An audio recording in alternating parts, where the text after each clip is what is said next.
everybody, and welcome along to this edition of The Final Whistle on Nair Media. Usual email info@nairmedia.tv, and also press the red button on the right-hand side to subscribe to our channel. Good evening, Derwynne, and welcome. Hey, Pat. Good evening, Joe, and welcome. Good evening, Pat. Good evening, Chris, and welcome again. Thank you very much, Pat. Good evening to you all. Now, we didn't have any podcast last week, but we'll just, our opening sequence tonight is on soccer. But just referring back to last week, I suppose the two of the strongest teams in European soccer are fittingly in the final. Tradition-wise, I'm speaking about Real Madrid and Liverpool. And Joe, did you see that in your travels? Well, Joe was all yes, I did. Us. Yeah, I did. And it's, I mean, that was unbelievable. How Man City bottled that in the last minute of the game to give up 2 goals like that. Absolutely unbelievable. Well, I did tell you that Real Madrid be in the final. But I mean, they weren't even.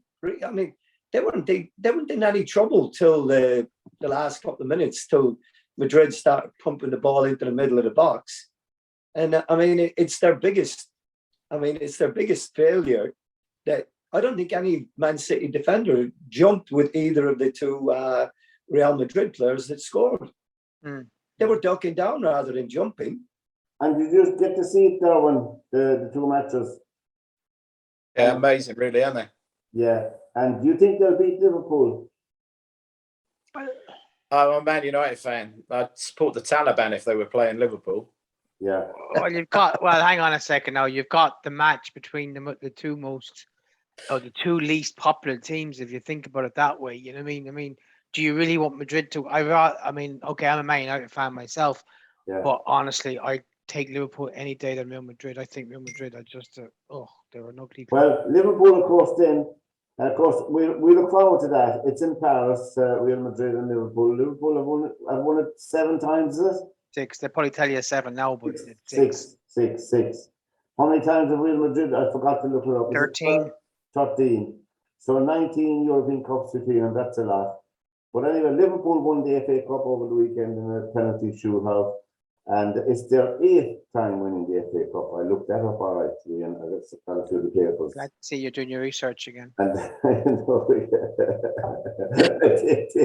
but did anyone of you see the FA Cup final? Saw the penalty. Yeah. Saw the penalties. Someone I saw it. told me it was a great game of soccer. I mean, it was. It seemed like that there was kind of in the game itself. It seemed like that there was the first 20 minutes of the first half, and then the second 20-odd minutes when Liverpool dominated.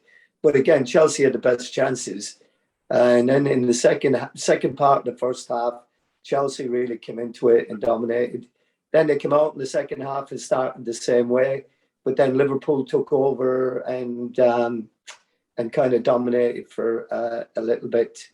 But I mean, it wasn't a great game, to be honest. It wasn't like it wasn't one that you go, oh wow, that was a great game of football. It really wasn't.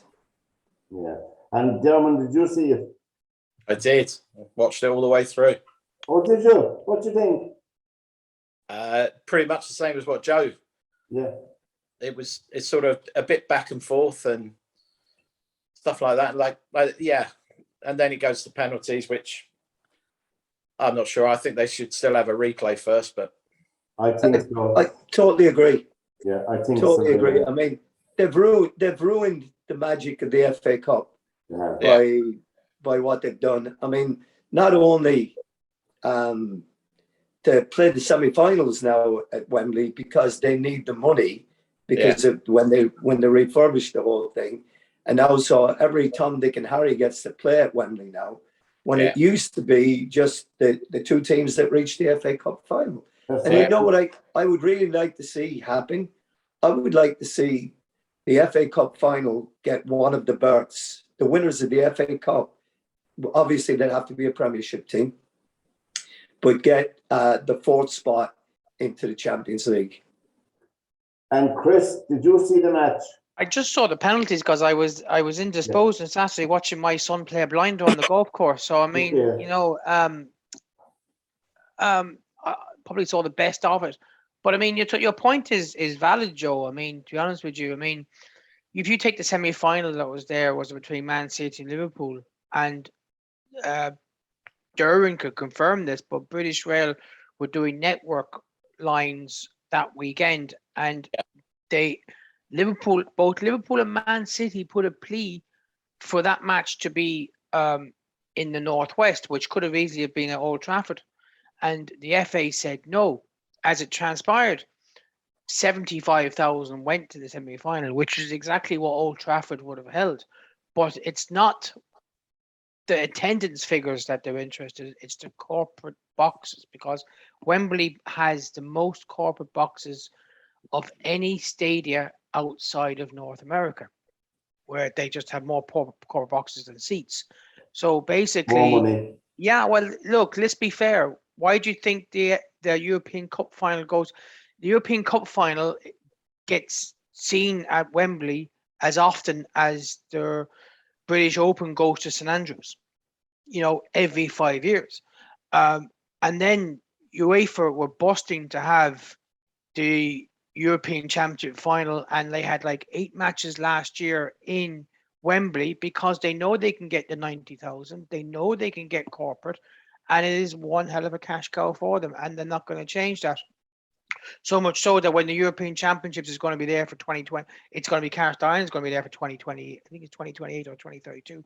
Not too sure which year, but I mean they're begging for it, because, and that's only 12 years after, 8 to 12 years after the last time they've had it.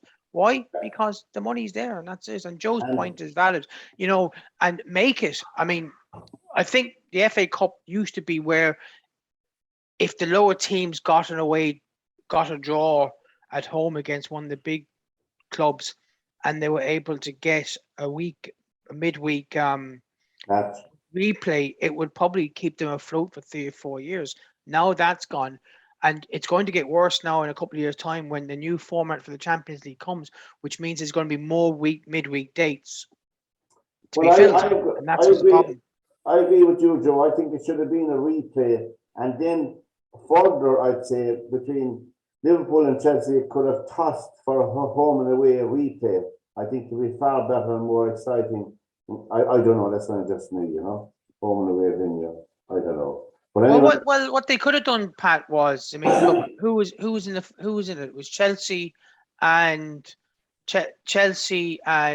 Liverpool was in the final. The final was in Wembley, a London venue. You know what I mean? Chelsea went up to play an FA Cup final replay against Leeds in 1970 in Old Trafford. I mean, it's not fair for the Northwest clubs to keep going all the way down to London all the time. It's about time. It's a bit like saying get Dublin out of Croke Park and let them go to up down the country. Simple as that. They got lost. Remember, the Dogs fans got lost one year, lads, coming down to Thurles. Remember that? They were wound up down the West. You remember that, yeah. They ended up in Cork, and they wouldn't let them out of the place. Now, also, we have a few housekeeping to do in the Premiership, because, as we know, Norwich and Watford have gone down to the Championship, and it's either Burnley, Leeds, or Everton will be going down. And I don't know. It could be, and it's a toss-up really between them. I think Leeds would be the favourites in my book to go down. Burnley and Everton might stay up. I don't know. I'm just making that. Burnley, Leeds, or Everton. It's a tough one to call, for the lads to go down. I was just reading the paper here beside me. They're all tipping Everton to go down, or not all, but people. Leeds. Leeds will go down. I think Leeds will probably. We'll not. Well, they're in dire straits because their goal difference is horrible compared to the other two. But Everton just keep shooting themselves in the foot. I mean, it feels like they don't want to survive. I mean, you have they go goal up on Saturday, then they're pegged back, and then they go 2-1 up. But yeah, and then they get kids sent off, and then they pull it back, and then Rondon with that tackle. What is that guy thinking about? A 2-footed tackle, and you're only on the field for what, a couple of minutes. Yeah. I think Burnley were very unlucky. Spurs beat them 1-0, but I think they were unlucky. They put up a good show. I'm just reading the account here today in some of the papers. But anyway, it's 1-0. This is the result that counts. It's very knowledge. But coming up then from the Championship, we have Fulham and Bournemouth. Will they add much, lads, to the Premiership? Fulham does. Yeah. Another I really London club. think Fulham have been a bit unlucky in the past. Yeah.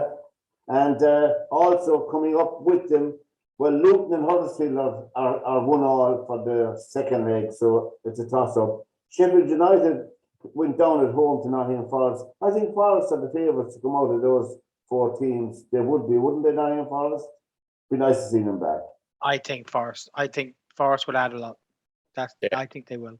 Yeah. Yeah, I think so. You know, Derwynne, I mean, to your point though, I mean, Fulham get beat 4-0 by Sheffield United last week. You know, I mean, and the last time they were in the Premiership, they bring in all these players, all these loan players and what have you, and they're horrible. I mean, you look at what's going on here. You got Watford and Norwich going down. They've got parachute payments, so they're probably going to come right back up, just the same as Bournemouth. I think Bournemouth spent 2 years in the Championship, and they're back up. Fulham spent 1 year there, and I mean that parachute payment to those clubs is absolutely huge. Oh, And massive. It's massive. I mean, those 4 clubs have been up and down like you wouldn't believe for the past few years, and then they'll go back down. And like Norwich won the Championship the last year to get promoted. You know, when they got promoted the time before that, they won the Championship again, and then they couldn't win a half a dozen matches once they got up because they don't spend any money on their team. Yeah. And I get your point. they do have a financial advantage insofar as, for instance, the team that's going down, that balloon payment they get allows them to keep the same wage structure for that year while they're competing in the Championship. You know, can you imagine like clubs that are bubbling under in the Championship?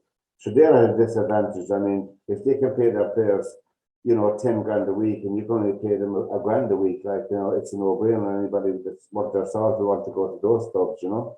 And there's other considerations as well. But anyway, we wish them all well. Grimsby played a 4-all draw, Joe. You probably saw that in that last match. Grimsby Town will be, Joe was over in Grimsby the weekend looking at real soccer. Is that right, Joe? Looking at real soccer. Is that right? Real football, yeah. Yeah, real football. No people walking around there in white boots and gel in their hair in case it's past. Is that right, Joe? Oh no, there was plenty of them, believe me. What's that? You just rub on your muscles with a liniment or something? It's everywhere now. As somebody that I used to play with, when they'd see somebody like that coming on, he'd walk up to him. He says, "You know what?" He says, "I don't know whether I'm going to kick you or kiss you." Anyway, we'll move along we'll come back. Oh yeah, by the way, Joe, Pike Rovers went across the road over the weekend to play Fairview Rangers, top of the league clash, and they beat them 1-0 here in Junior Soccer in Limerick. And of course, they're joint top now at Fairview and Pike, so there's a whole belter of an outcome there. Anyway, we'll come back to soccer later on. You listen to the final whistle on theirmedia.tv. info@theirmedia.tv is our email, and we'll press the red button to subscribe to our channel.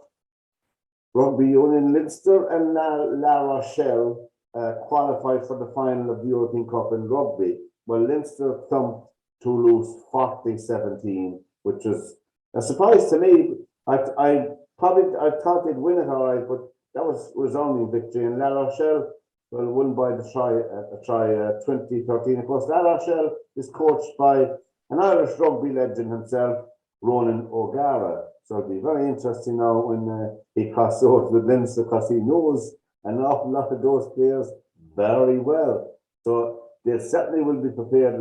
That's La Rochelle to me. I mean, the Challenge Cup is all French affair. They beat the 2 English teams. Lyon and Toulon are playing in that. And good news, I think, for people rugby fans here in Ireland is South Africa are coming over in November to play Ireland.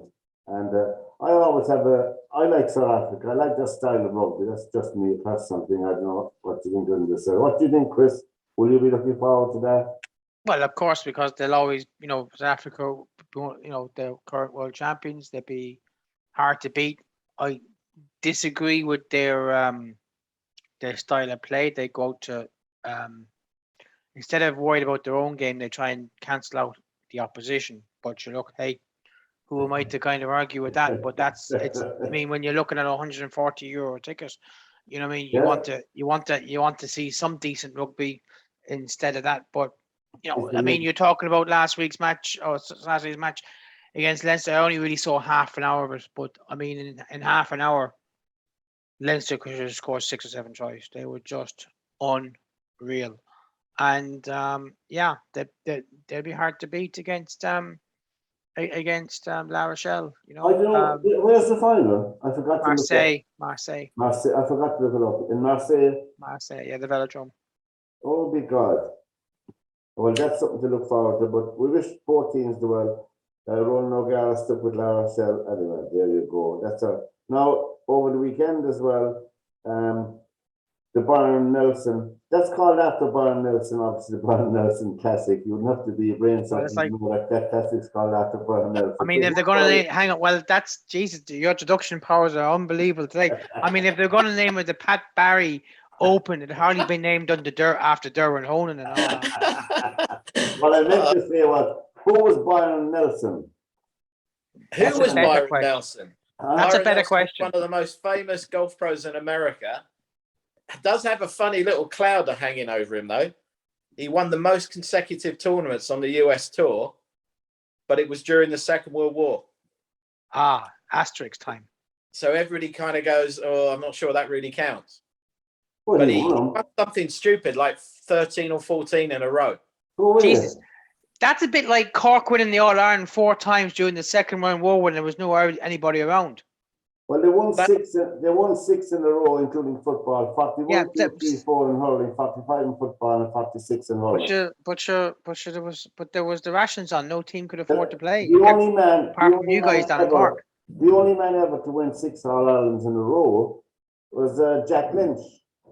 5 for hurling and 1 for football. He ran the football team in 1945. There you go. He became Taoiseach as well and all of that.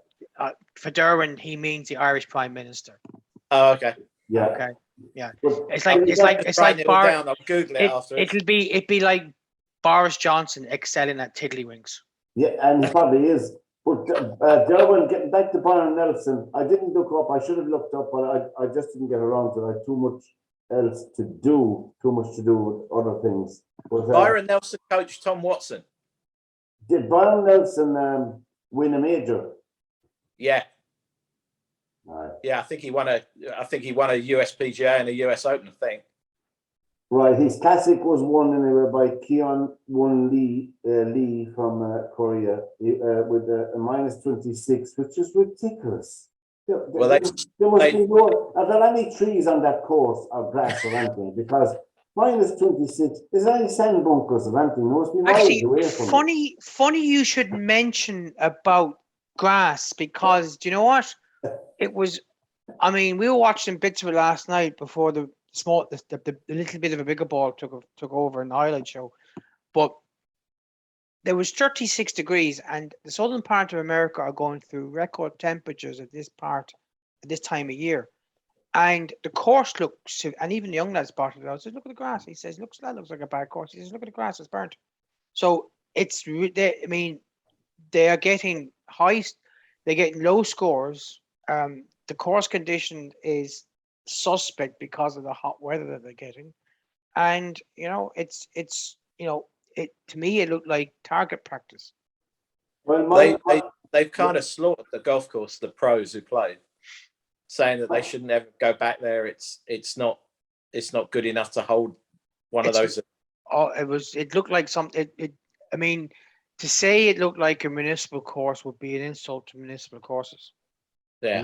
Well, he shot a -26, 64, 68, 67, and 63. Now, Seamus Power, I thought, because he's Irish, he -18 and he's nowhere. He's nowhere. 66, 67, 69, 68, and he's nowhere. Well, he's $150,000 rich. I wouldn't call that nowhere. No, He's but probably I'm gone to the saying, bank now to catch it somewhere. in the grand scheme of things, like he was 18th and 19th, just inside top 20. That's good. But ridiculous. And in the Sudal Open,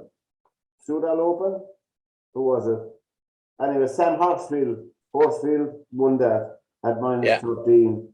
But then all the rounds were in the 60s as well. And the Founders Cup, which is the ladies, Min Ji Lee, I'll tell you, she's a strong golfer. I saw a bit of her on YouTube. 67, 63, 69, 70. But there's coming up next weekend, the USPGA Yeah. in Oklahoma, Yeah. Southern Hills, par 70. It must be a short course, is it? No, it's par 72, but they play it as a par 70. So there's Make it harder. two par fives. They knock down to par fours. Oh, it's hard. When they do that, Pat, it makes it harder. Yeah. You know, Yeah, it's a par set. I'm learning about this now. Do Yeah, you want to listen to this? Par 70 would make it less. The scores wouldn't really fluctuate as much as when you get 72. You'd actually have more, as Derwynne said, more par fives. So what they seem to have done is if you've got two holes in that course, that would be nearly 500 yards. What they've done is they've made them par fours. Oh, I see. And so it's still, as you said, to be still a par 72. I know it in my head, but they have a par 70 for the PGA. Yeah, disregard it being a par 72. Just think of it as a par 70. If you went to play there next week, Pat, it's par 72. The Yeah. real goal is par 72, but they play two par fives as two par fours. Yeah. Whoa, that's a good challenge. That's to do two things: toughen it up. So they want you Try and stop to the that's going on. yeah, they want you to do those two par fives in 8 shots instead of 10. There you go. There you go. So you mean that's cutting 8 Will shots that off. course suit Tiger Woods? It's relatively flat. It's not that crazy up and down like Augusta. Yeah. So from that point of view, and he reckons he's stronger now than he was at Augusta. By the way, So- Darwin, before I forget it, I was in the town centre recently. They still leave me in there in Shannon, do a bit of shopping. I met a few of the lads who had seen the programme that you spoke about Augusta, Yeah. about the wind, the height, and they look at that every so often. They said that man should be over giving a talk on golf all over the world. That Honan chap. Hang on, I dispute that because it may be the same guys that I met in the golf club in Shannon, and I told them what I felt Augusta was like, and you know they says, "Oh, he knows what you talk about." No, I actually borrowed one that Derwynne said. But who's in form? Who's going to win it? Who's going to win? Who'll be Mickelson? Of course, I don't know what's wrong with Mickelson. I think this. Mickelson's got mental issues. He's Mickelson afraid has to go got- back.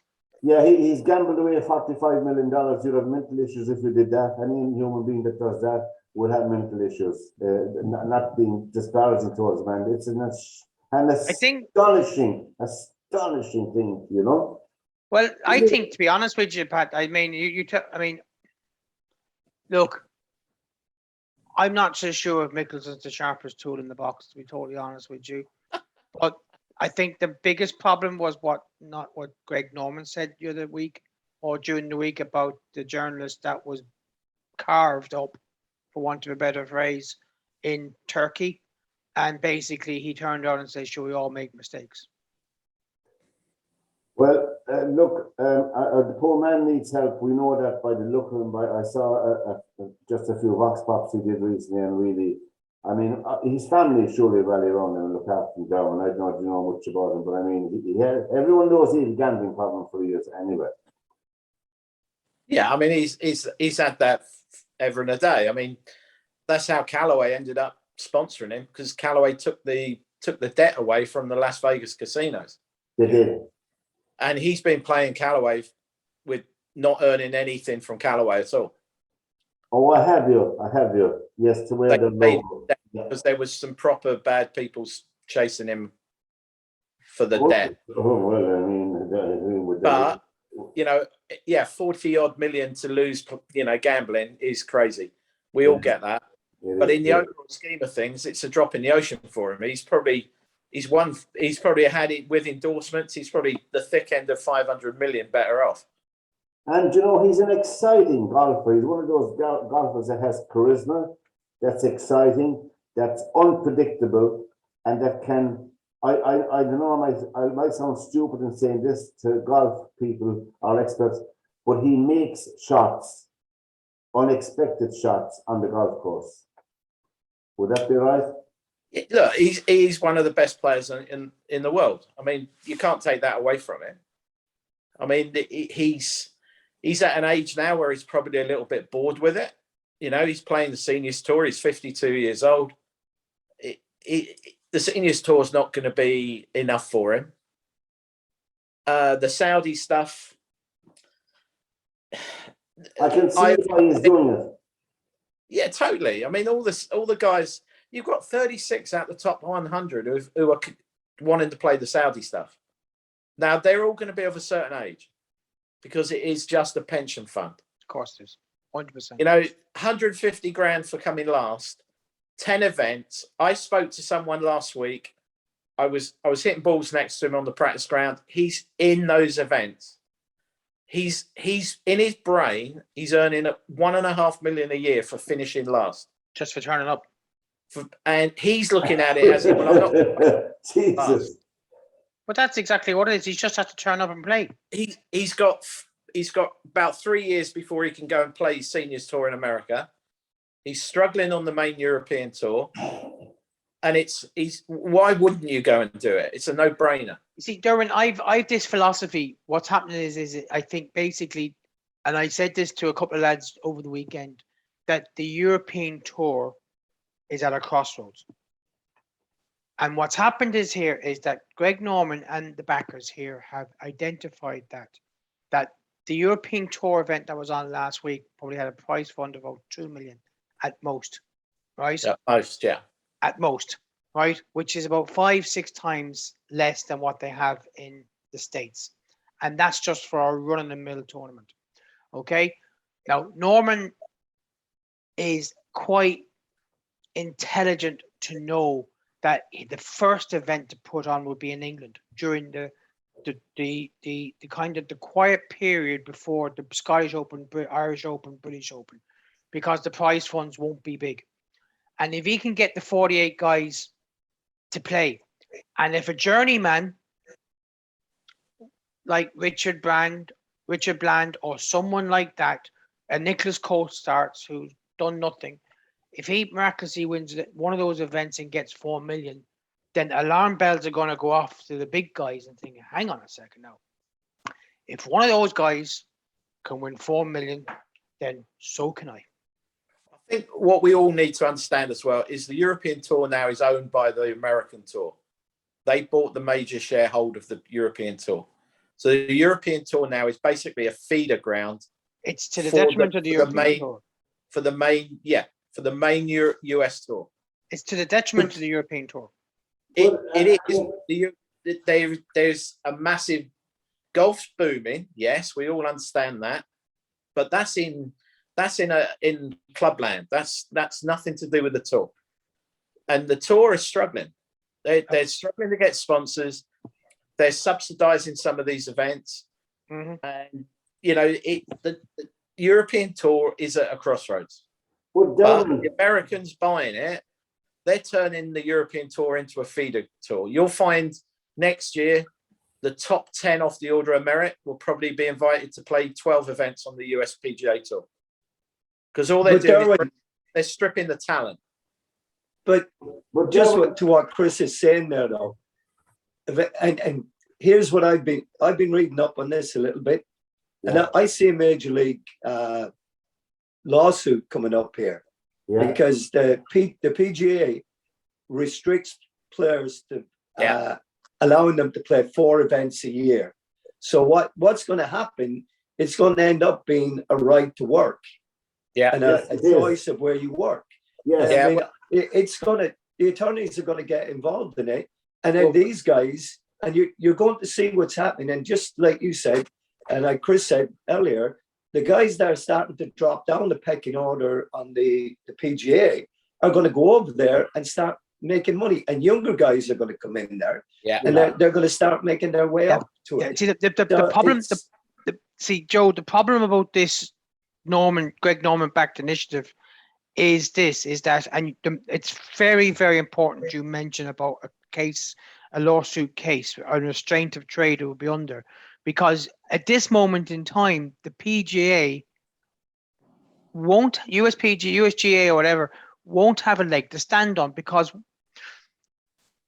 they can't say to 120 golfers or 156 golfers that you're bound to a contract, because they're not, because their livelihood depends on how they perform on a yearly basis, right? So say the first 120 are guaranteed a tour next year. So if you're 125th at this moment and the USPGA turn around and say to you, well, you can't go and play in these Greg Norman events because we've got you to a contract, you're going to say, well, where's my contract? Because I never signed a contract. Right. No, Chris, you do sign a contract. You sign a contract, but that contract is basically torn up at the end of the year if you're at 121. Well, you're not. Come on. Tour membership runs down to about 180. What? No. Well, where's qualifying school comes into it? Forget qualifying school. You still have to join the PGA Tour to go to qualifying school. So the numbers on the Order of Merit run down to about 180. So it's down to 100. So you have to be a member of a tour to play tournaments. So that could be European, Asian, or America. But how long does be the question? Yeah, but the question is your membership is 1 year. Right, 1 year membership is 1 year. Okay, so 1 year membership, yeah. But if you are at 180, yeah. But in that 1 year membership, you sign away your right. Your first call is the main tour that you're signed up to. You have to get releases. So as someone who's been a member of the tour, now when I signed that waiver, if I wanted to come and play in the IO and play in that, now if they're short of the Open, they have the right to go, no, you've got to play in the Dutch or you've got to play in the Italian, either side of the Open. But you know what, though? This has got Bosman written all over it. Right. Well, what you've got now... And that's going to be the precedent that's been set, is that you cannot restrict people just because they had a contract with you. No. I mean, what Bosman has done for professional football, I mean, it's driven everything through the roof. And I mean, just the simple fact of agents becoming more important in football. There are millions of pounds and euros going out of the game that used to stay within the game that are going out to people that have never kicked the ball in their lives. And they're just benefiting from being able to walk in and say, well, we're just going to let our contract run out and then we'll be a free transfer. And that's the end of it. And that's the thing that's killing it. It's driving the prices up all over the place. Well, I just feel that what's going to happen here is that, as I said, Norman has been very astute to pick his first event in England, especially where there is, people want to watch golf and there's not enough golf events on in England. There may be events on in the UK and Ireland, but there's not enough for the population in England that there is like in any other part of Europe. And like Spain has quite a few, Portugal has a few, but I mean, and here's the thing that the flagship event at the European Tour is now on in September, when it used to be at the end of May, the bank holiday weekend. And so there is no events in England. I mean, the British Masters that was held last week, the week before, that was only a 1.5 million fund hosted by Danny Willett. And I mean, in all honesty, right? the only reason these guys came is because of their European membership. They wouldn't go near it in any other. If it was any party of the European tour, they wouldn't set foot Yeah, near you're it. right there, Chris, because the British Masters at Woburn was a flagship tournament, Derwyn, and I'll tell you, at one stage, you know, it was one of those tournaments that you were proud of winning, outside the British Open and the big ones. Yeah. The British Masters was really the big one, and Yeah, as with Chris the said, British Masters, yeah. yeah, it's relegated to nothing now. And the USPGA is now on in September, which means all the kids are back to school. You've got, at the moment, if you listen to all the like Westwoods, your Garcias, all these guys who are saying they're playing in the Saudi events, they're all coming out with very similar scripts. So they're independent contractors, self-employed. I play golf for my own living, and they're all coming out with legal phrases. That's what I'm calling it. Oh, they've been coached. Oh, big time, big Yeah, time. absolutely, huge money, And huge money. you know, I'm surprised at Garcia. I mean, I'll be honest. Garcia shocked me when he signed up to play the Saudi event. Why? I didn't think he'd do that. It's Think money. he's got. It's money, Derwyn, money. No, I get the money part, Pat, but there's also a massive step into the unknown here. You know, these governing bodies are so bonkers. You could actually just get banned. That's how bonkers these tours are. I'm telling you now, in 2 years' time, these Saudi events will be wrapped up into this world tour that everybody keeps talking about. Yes, it will. They'll all get wrapped up because they're not going away. We better embrace them rather than push them away. So it's going to be a case of keep your friends close and keep your enemies closer. Yeah, but I'll tell you one thing, Derwyn, if somebody like McIlroy, and I'm not saying you will, I mean, I wouldn't disparage him, if someone like McIlroy joins that tour, that'll be the floodgates will open. Well, he won't because he's young. He doesn't need to do it. He doesn't need to. Right. He's young. He doesn't need to do it. It's going to happen with the older guys. I mean, this is what Derwyn says there is absolutely true, because this is the Champions League all over again. Mm-hmm. Let all the big clubs in as much as you can and give England 4 knocks on the door, give Italy theirs, give Spain theirs, so that you're not, you know. But what was the common denominator, Joe, about that Super League? What was the common denominator of the Super League? Money. Apart from that, the common denominator of the European Super League that floundered was because Barcelona were in trouble, Real Madrid were in trouble, every single Italian club were in trouble. Yeah, Yet they needed the English. They gave England 6 out of the 12 berths because they knew the money was in England and they needed to prop it up. It was basically de facto saying that the English league is top dog. And that's the way it was. But it was driven by Spanish and Italian clubs who are skint. And the golf is going to, I'm not saying the golfers are skint, don't get me wrong, but this is driven by golfers coming towards the end of the career, as you said, looking for a pension fund, looking for a once in a lifetime payout that would basically say, let's get this done in 3 or 4 years, and we can sit back in Florida for the rest of our days. Now, before we leave golf, lads, the PGA, are all the usual suspects lining up, Derwyn, for the PGA the weekend coming, you know? I would have thought Justin Thomas is due. I would have thought Cameron Smith is probably due after the Masters. There'll be some bounce back. Jordan Spieth is in good form. Yeah, I give my nod to Spieth. I think he's putting well these days. And I think what about McIlroy? Nope. No chance. Go on, Derwyn, sorry. If you want to back a golfer with a fantastic name, Maverick McKenzie. Maverick McKenzie. He was doing well. I thought he'd win. Out the end of the month, isn't it? Yeah. Well, I just think McIlroy, I don't know, he might surprise us. I just even when he did well in the Masters, coming second, again, not able to put 4 rounds back to back. Well, McIlroy has 4 majors and he's 36? 32, 33. Is it? Yeah.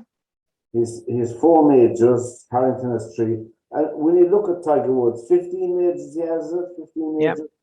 It's astonishing for the man. When you look at the time he was playing golf and the talent, of course, you can't compare one year with another. I understand that.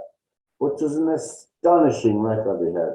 Astonishing, you know. The best record in golf is still Nicklaus. And I don't mean the 18 majors. I mean the 32 times that he finished in the top 3 in majors. Yeah, that's true. And he won his last major at the age of 48, was it? 46. Yeah, in 86, wasn't it? 86. He was 46 and 86. Yeah. Yeah, 46. I mean, 32 times he finished 2nd or 3rd in a major. God, I mean, that's just. You imagine he was 1 shot better. Yeah. He could have had 40 majors. I don't care if Tiger Woods is chasing him. I don't care. You're not going to catch up with 30 majors. Well, if you take Derwynne those 18 majors and there's 32, that's 18 and 32 is 50, right? Yeah. So he's effectively finished the top 3 in majors for like 12 and a half years consecutively. Yeah. That's true. Unbelievable record. That's just astonishing when you put it like that. Well, we leave golf for a minute with a bit of home.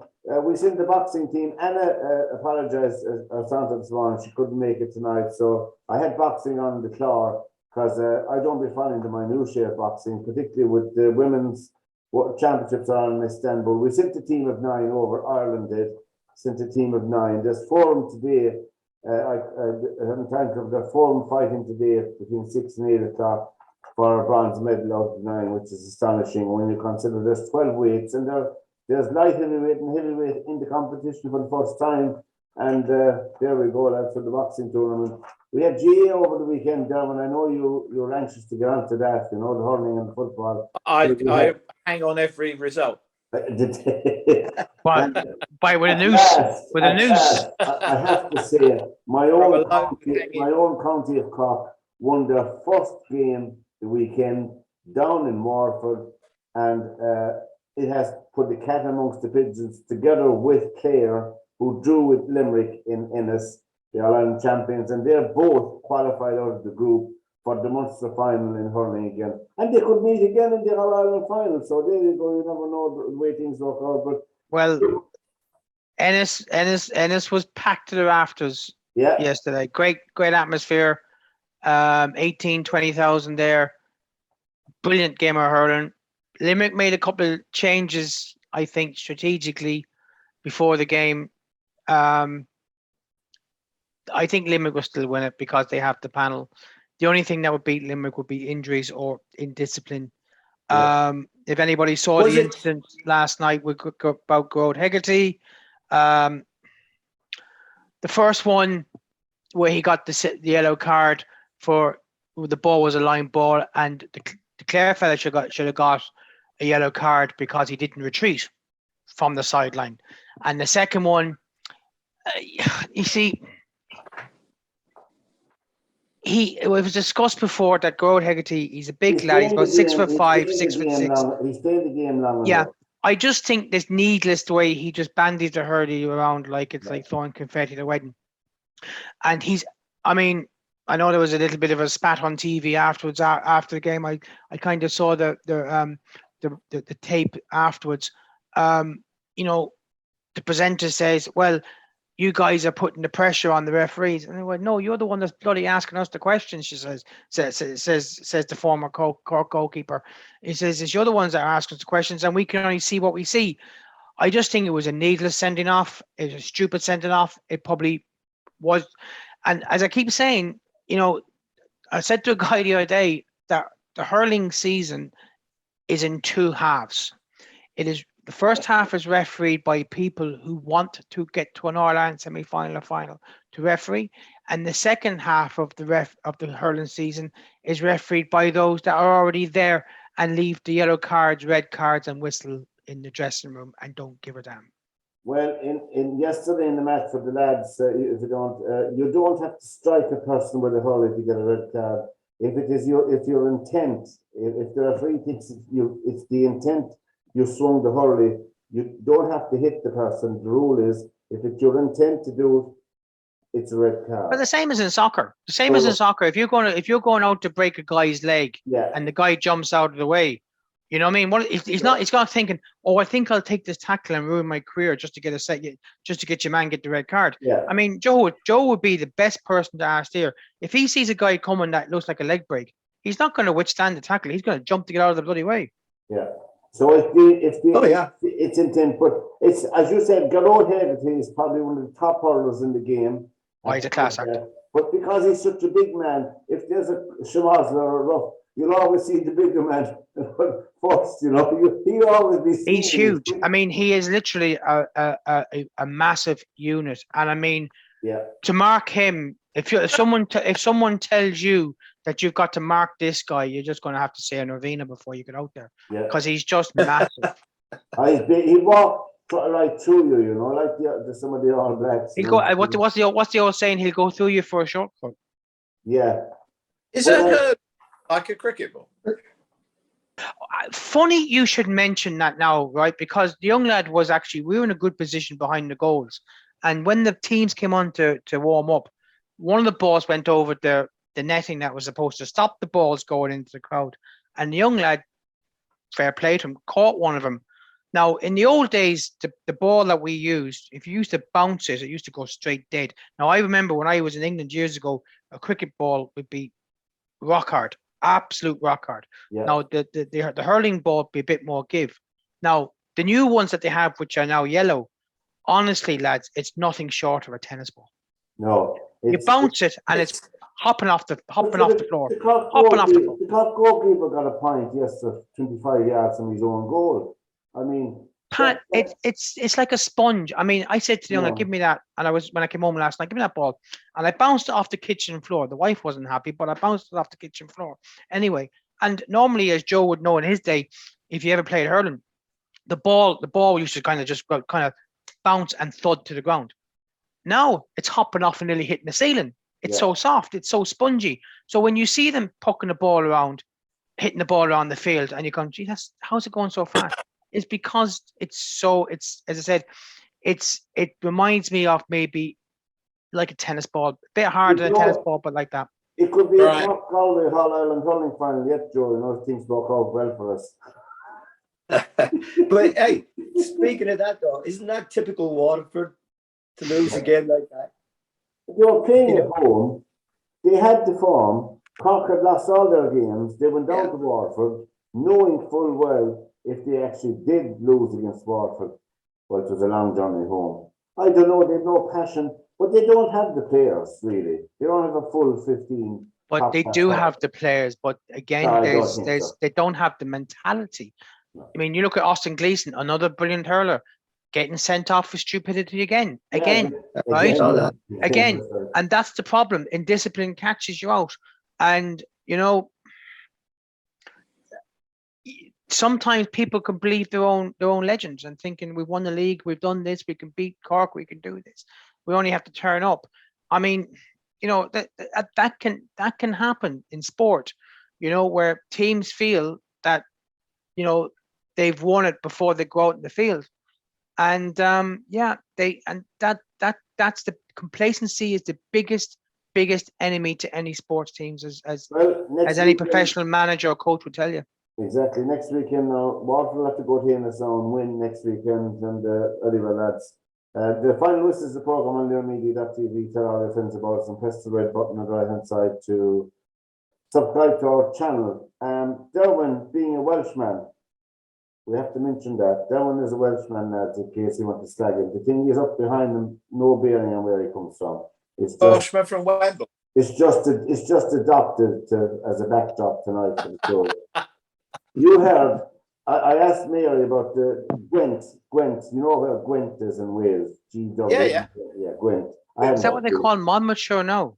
No, I saw a program during the week, and the wonderful, I'd forgotten about him. Chris is too young to know who I'm talking about. There's only Joe and myself who will know who we're talking about. John Dawes. Yeah, it's a great program that is on iPlayer.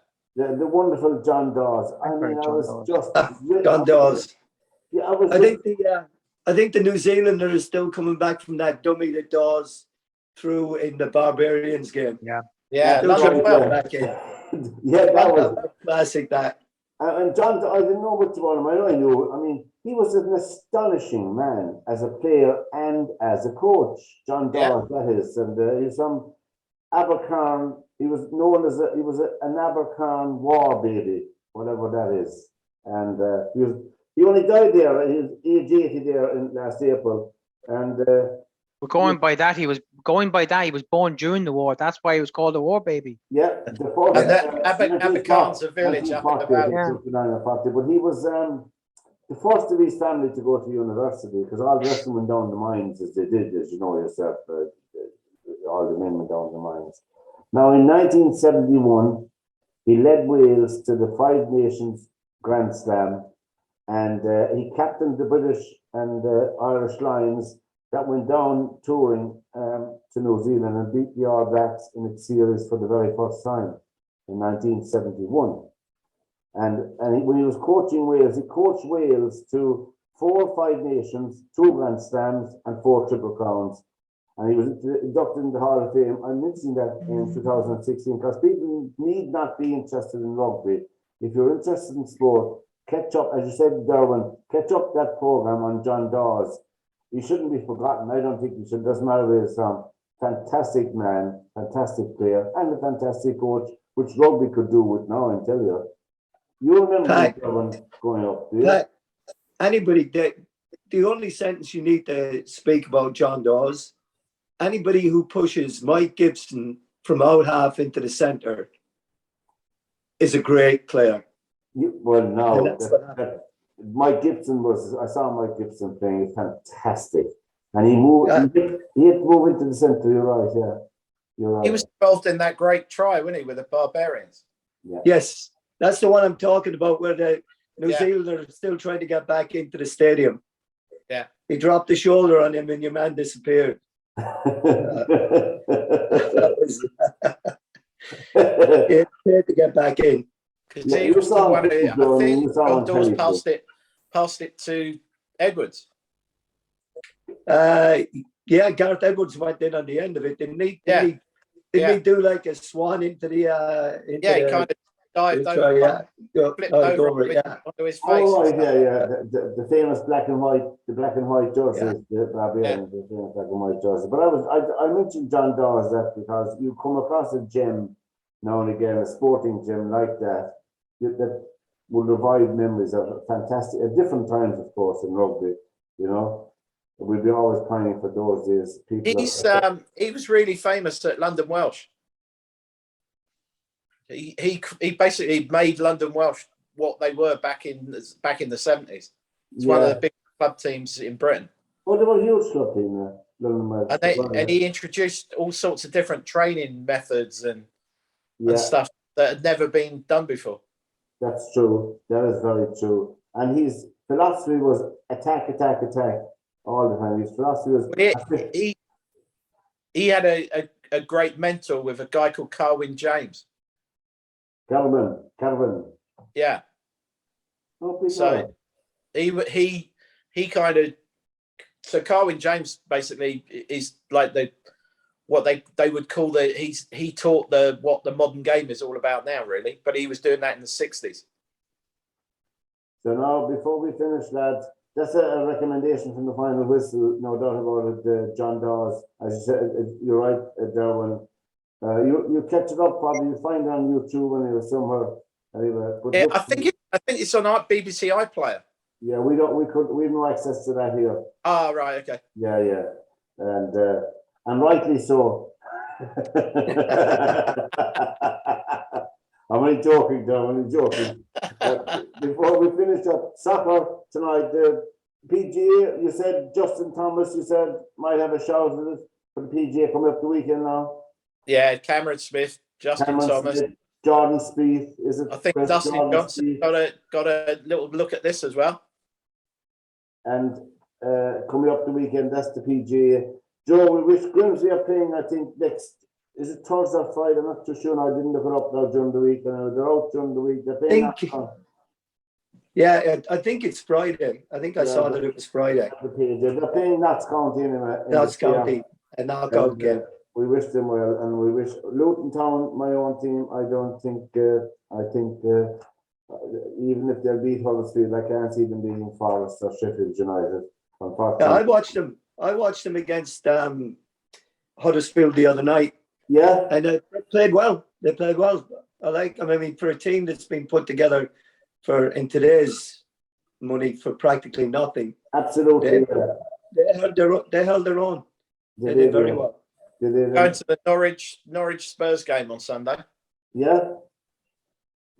God, what did you do wrong in your life to get tickets for that? Yeah. And it is one I can't swerve. Did you You get? have to be there. Did you get it? Did anybody watch the Spurs Arsenal game? Yeah. And apparently, Derwynne, PG, Paul Pogba, PP, he's gone to Juventus. That's the best news you've ever given me.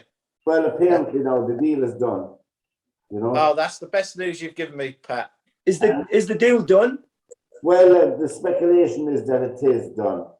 Yeah, I read in the paper this morning that the agent that's taken over from Raiola is meeting up with the owners at Juve to get him there. So, and I saw this morning as well that Mbappe is going to Real Madrid. Yeah, that's the speculation that he's going. Yeah, they won't come over to Britain. They won't come over to United anyway because to take United another 2 seasons or 3 seasons to get their act together. I think they're hardly going to do. Does that mean if Mbappe is going to Real Madrid, are they going to get rid of Benzema or someone like that? Yeah, that's a good question. I mean, I saw that Ancelotti said that Hazard is staying in Madrid, so he's not going anywhere. I mean, I know Benzema is 34 years of age, but he's basically kept him going this year. I forgot something. I forgot something to do in soccer, lads. Wouldn't it be ironic if a team managed by Steven Gerrard won the league for Liverpool? No. Aston Villa and Man City. What do you think, Chris? As you've said that horrible word again. No, they won't. No, there'll be no slip up this year. It's all right. Well, we don't know. You never know. Aston Villa beating Man City. No. No. I mean, to be honest with you, Man City should have won yesterday. They didn't. You know, they should have won it yesterday. They didn't. You know, they've only got one match. Well, They that's 2 bad results in a row. Like but Liverpool have got. Real Madrid Yeah, but dumped them out of the cup. And yeah, now but Liverpool have to play. Liverpool have to play tomorrow night. Then they play Sunday. Man City have to focus on one match only. And I mean, the accusation we made that Southampton is basically Liverpool's B team. But the amount of players that have gone from Southampton to Liverpool over the last few years, that they seem to be a bit of a link there. So you mean, if Southampton concede 9 goals again, there'd be a lot of raised eyebrows. Yeah, probably. You don't know. You see, I don't know. But anyway, Klopp is the 2 cups anyway. That's definite. He may have a 3rd cup, but I don't think he'll win the league. No, I think 2. He's got 2. I don't think he'll get the league. It's going to be a toss-up for the Champions League final. I did say Real Madrid. Real Madrid are there. And you know what? The worst thing Liverpool would have would we have a 2-goal lead with 20 minutes to go. I think Liverpool have got injury problems as well. There's a doubt about Salah, big doubt about Van Dijk. We'll see how bad they are if they're playing tomorrow or Sunday. Is it the case that he may have decided, do you know what? The big fish here is the European Cup. But before we finish, where did that chap come from? Excuse my ignorance, because I don't follow soccer intimately, obviously. Just look at the results. Diaz from Liverpool. Where did he come from? Portugal. It was named Porto, FC Porto. Yeah. Oh, and actually, Tottenham thought that they'd signed him. And Liverpool kind of wiped their noses at the last minute. Oh, weird. So, and he's proven to be, he and Jota have been 2 great signings by Liverpool. They have, yeah. Really. They've been tremendous. So it's going to be interesting. I mean, you know, after the FA Cup final, he's going to have to rest some of his players. I mean, Fabinho's already out. Salah? Van Dijk is carrying an injury. I don't see him risking him. Salah's got one, got an injury. I don't see him risking him for this. No.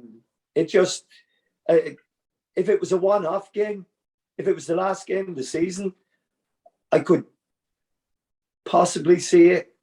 But with 2 games to go, and with it, you know, having to win both of them, and still the goal difference is not in your favour at that point, unless Chris says Southampton give up 9, but then Liverpool are not Leicester City, so I don't see him scoring 9. But yeah, I think that they may be going for the real big one this time. Yeah. And saving it for the Champions League. On that note, lads, it's Jordan Spieth and Justin Thomas for the PGA here in the final whistle, and we blame Derwynne for that. We have to blame someone, and for losing your money. And it's Real Madrid are going to shade you, I think, up, Chris. I know by you, are they? And Yeah, Man I think City, I do. I think Madrid will sneak by it. and Man Don't be City- surprised if it goes to extra time. Maybe. and Man City win the league, and Grimsby back up again to where they want to Joe up on top. And from Joe, from Chris, and Derwynne and myself, lads, so we meet again. It's been a blast from this edition of Final Whistle. Take care and good night. Right, lads. See you Right, guys. lads. All right. Right.